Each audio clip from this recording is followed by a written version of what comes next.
Programme में लिखा गया है write a program, enter a number and print all even number. एक नंबर इनपुट करना है और उसमें देखना है write a program, enter a number and print all even digit लिख लेते हैं यहाँ पर, ऑल इवन डिजिट। जैसे हम कोई भी नंबर लिखेंगे तो वो नंबर या तो इवन होगा या तो ऑड होगा, ठीक है। तो उसमें से हमें क्या करना है, इवन डिजिट को छांटना है, यानी जो सम संख्या में डिजिट लिखी गई होगी उसी को छांट के अलग से प्रिंट करा लेना है, ठीक है। तो यहाँ पे मान लेते हैं हमने लिखा 1246। इसमें से इवन डिजिट कौन कौन से हैं, इवन डिजिट कौन कौन सा होगा,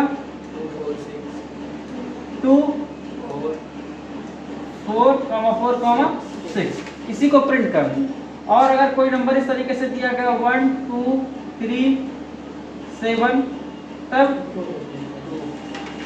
इवन डिजिट 2। लेकिन अगर ऐसे दे दिया 1 3 3 5, तब यहाँ पे 0 लिख दिया, यानी कुछ नहीं फाइंड किया, यानी 0 हमारे, ठीक है, इस तरीके से। तो चलिए इसी को सॉल्व करते हैं। यहाँ से हम इसको मिटा देते हैं, केवल इसी को एक एग्जाम्पल के तौर पर इसको रहने देते हैं। चलो देखते हैं। सबसे पहले हम लिखते हैं, पहले कोई नंबर इनपुट करा लेते हैं, n equal to even input और डबल कोट्स के अंदर लिखेंगे इंटर ए नंबर। ये हमारी चॉइस होती है कि यहाँ पे मैसेज हम क्या लिखते हैं, ठीक है।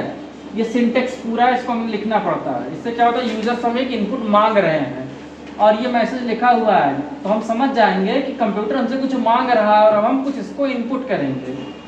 तो n के अंदर कोई नंबर मान लेते हैं 1246 आ गया, ठीक। अब हमें सारे नंबर्स को निकाल के चेक करना है वो नंबर है या नहीं है, मतलब इवन नंबर है कि नहीं है। तो सारे नंबर को निकालने के लिए हमने क्या किया, while n is greater than equal 0, इतना हमने क्या लगा दिया, 0 कंडीशन लगा दी इतने का। ग्रेटर इक्वल नहीं लगा, ग्रेटर देन 0, ताकि 0 होने पर कंडीशन हमारा फॉल्स हो जाए। अच्छा, एक चीज और देखते हैं, कभी कभी हम कंफ्यूज हो जाते हैं कि ग्रेटर देन किसको कहेंगे, कौन सा ग्रेटर देन है। तो हमने एक छोटा सा ट्रिक बताया था, ऐसे लाइन खींच दीजिए।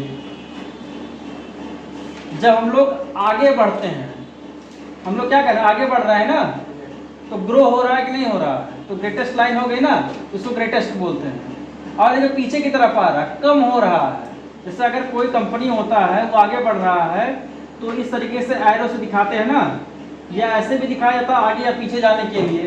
तो अगर आगे की तरफ जाएंगे तो ग्रेटेस्ट और पीछे की तरफ जाएंगे तो स्मॉलेस्ट, ठीक है। तो ये हमारा ग्रेटर देन और स्मॉलर देन का सिंबल यही होता है। तो देखिए ये हम एरो बना देंगे ऐसे, ये अपने दिमाग में सोचिए, ये ग्रेटर देन हो गया क्योंकि आगे जा रहा है, ये लेस देन है, पीछे जा रहा है तो लेस, पीछे ही तो जा रहा है। देखिए ये नोक किधर जा रहा है, पीछे जा रहा है, नोक आगे जा रहा है ना। तो ऐसे आप पहचान सकते हैं ग्रेटर देन कौन सा, लेस देन कौन सा है, ठीक, कौन सा है ग्रेटर देन, ठीक है। हमारा माइंड देखिए कंफ्यूज हो जाता है कि कब ग्रेटर देन लगाना है, कब लेस देन लगाना है। हम कहते कुछ है और लिखते कुछ दूसरा है, तो इसमें आपको कंफ्यूज नहीं होना है। बहुत आसान सा ट्रिक बता दिए हैं, ऐसे कॉपी के ऊपर आप ऐसे बना लीजिएगा ताकि आप कवर कर ले जाए ग्रेटर देन और स्मॉलर देन, ठीक है। आप अपने समझने के हिसाब से बना लीजिए। अब पीछे से एक नंबर को निकालना है, तो हमने यम नाम के वेरिएबल में पीछे के नंबर को निकाल लिया। हमने लिखा यम equal to n mod by 10, यानी यम के यन के अंदर जो रखा है उसको डिवाइड कर दें 10 से, और डिवाइड करने के बाद जो शेषफल आए उसको रख दिया जाए यम के अंदर। यानी यन में हमारा रखा है 1246, इसको भाग देंगे किससे, 10 से। तो अब हमें इससे मतलब नहीं है, ये जो सिंबल होता है ये शेषफल निकालता है। तो 10 से करने 10 कट गया, 2 बचा, 10 दूना 20, कट गया 4 बचा, 10 चौके 40, 6 कितना, यही हमारा शेषफल है ना। इसी को हम लोग रिमाइंडर बोलते हैं। ये मॉडुलस ऑपरेटर जो होता है ये इसी को निकालता है, यानी इतने की वैल्यू क्या हो गई, 6। यम के अंदर क्या चला गया, 6, यानी ये जो वैल्यू है चली आई यम के अंदर। यानी इन्होंने इसको सॉल्व किया, सॉल्व करने के बाद यहाँ पे वैल्यू आया, वो वैल्यू किसके अंदर चला गया, यम के अंदर। यम की वैल्यू कितने हो गई, 6। अब चेक कर लेते हैं, इफ यम mod by 2 इक्वल टू 0, अगर यम को 2 से डिवाइड कर रहे हैं और उसका शेषफल 0 आ रहा है और ये जो 0 है वो इस 0 के बराबर हो जाए तो नंबर हमारा इवन नंबर कहलाता है। इवन का कंडीशन यही होता है, यानी जो नंबर दिया गया है वो 2 से पूरा पूरा कट जाए। जैसे यम के अंदर क्या आया है 7 6, अब 6 को 2 से डिवाइड कीजिए, क्या पूरा पूरा कटेगा कि नहीं कटेगा? पूरा पूरा कटने का मतलब शेषफल का 0 आ जाना। यहाँ से ये कटने का मतलब नहीं है, यहाँ पे आप देखेंगे जिसका शेषफल 0 होगा वो नंबर पूरी तरीके से डिवाइड हो जाएगा। तो यहाँ पे देखिए इतने की वैल्यू क्या हो जाएगी 0, क्योंकि मॉडुलस लगा है। मॉडुलस ऑपरेटर हमेशा शेषफल यानी रिमाइंडर को देखता है। ये वैल्यू 0 होगा, 0 इक्वल टू 0 यानी कंडीशन ट्रू हो गया। अब यहाँ पर हम आएंगे, क्या लिखेगा प्रिंट, कॉमा लगाएंगे, सॉरी ब्रैकेट लगाएंगे और यम को लिखा कॉमा हम लगा के इंड लिख देते हैं या फिर हटा देते हैं इंड को। हम चाह रहे हैं कि लाइन बाई लाइन ही लिखते हैं। अच्छा, इतना लिखने के बाद अब यम को कम भी तो करना पड़ेगा भाई। ये तो निकल गया नंबर, काम हो गया। अब अगली बार इस नंबर को काट देते हैं, तो हम लिखते हैं n is equal to n divide by 10, यानी n के अंदर जो रखा है उसको 10 से भाग दीजिए। ये क्या निकालता है? भागफल निकालता है। ये वाला सिंबल ये निकालता है और ये वाला सिंबल जो है इसको निकालता है। ठीक है, तो इसकी वैल्यू कितनी हो जाएगी 124। n के अंदर कितना चला आया 124, फिर घूम कर यहाँ पर आएगा, कहेगा 124 बड़ा है 0 से, कंडीशन सही मिल गया।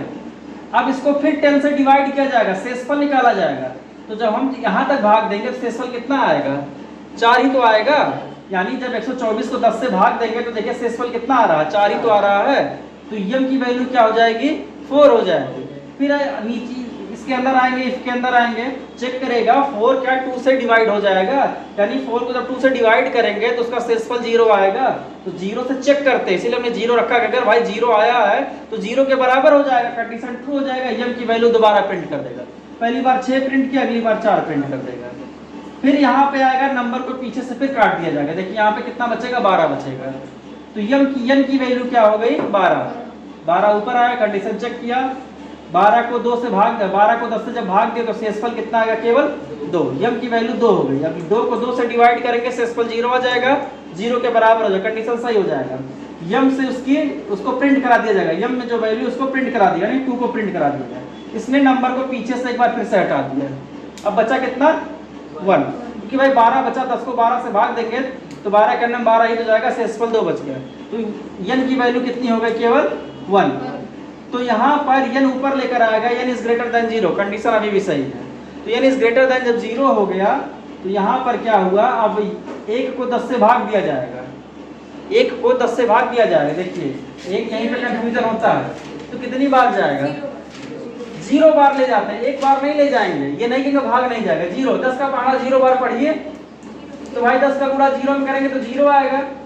देखिए एक बार गया, शेषफल कितना आया, इतने की वैल्यू क्या आ गई 1। यम में क्या आ गया 1। अगली बार 1 को 2 से भाग देंगे तो क्या पूरा पूरा कटेगा।